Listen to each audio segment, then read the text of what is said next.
नमस्कार, मैं दौलत शर्मा और आप देखना शुरू कर चुके हैं SPN9 न्यूज़। और बात करते हैं आज मध्य प्रदेश की। मध्य प्रदेश में चुनाव के समय से ही चौंकाने वाले फैसले भाजपा का आलाकमान करता हुआ नजर आ रहा था।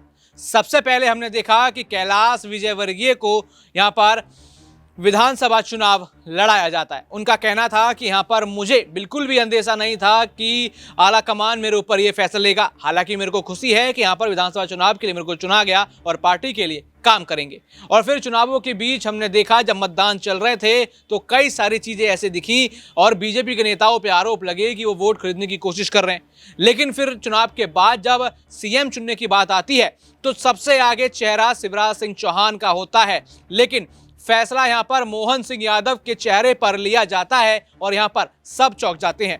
मध्य प्रदेश में दो खेमे बढ़ चुके थे साल 2020 के बाद। पहला ज्योतिरादित्य सिंधिया का खेमा और दूसरा शिवराज सिंह चौहान का खेमा। हालांकि कुर्सी का जो प्यार था वो आपस में उन दोनों को मिला देता था, यहां दोनों साथ दिखाई देते थे, लेकिन मतभेद कई सारे थे इन दोनों बड़े नेताओं के बीच। हालांकि 2023 से पहले ये मतभेद खत्म करके दोनों साथ चुनाव लड़े, लेकिन जब CM की बारी आई तो दोनों खेमा बट गया कि यहाँ पर शिवराज को गद्दी मिलेगी या फिर सिंधिया को गद्दी मिलेगी। लेकिन यहाँ गद्दी किसी को नहीं मिली, यहाँ तक कि सिंधिया को तो चुनाव तक यहाँ पर लड़ने नहीं दिया गया। लगातार उनके खेमे से कोशिश चलती रही। उनके विधायक खेमा ये कहता रहा कि अगर सिंधिया चुनाव नहीं लड़ेंगे तो यहाँ पर थोड़ी मुश्किल जो है बीजेपी को आ सकती है, और इसी के चलते कई सारे विधायक वापस कांग्रेस में वापसी कर लेते हैं। लेकिन ये सब बीत जाने के बाद अब जो बारी है मंत्रिमंडल विस्तार की है।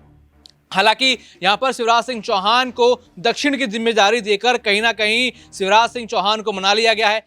लेकिन अभी भी ये संशय ये बना हुआ है कि क्या उनके विधायकों के साथ भी ऐसा किया जाएगा, क्या उनके विधायकों को मंत्रिमंडल में जगह मिलेगी कि नहीं। क्योंकि सिंधिया ने तो लगातार मोहन यादव से मुलाकात कर करके अपने विधायकों की बात पक्की कर ली है, लेकिन शिवराज सिंह चौहान जब से उनको बीजेपी से दक्षिण की जिम्मेदारी मिली है तो उनके बयान आना बंद हो गई, उनकी वो वीडियोस आना बंद हो गई जहां पर जनता उनसे गले मिलकर रो रही थी और मामा के वापसी की डिमांड कर रही थी।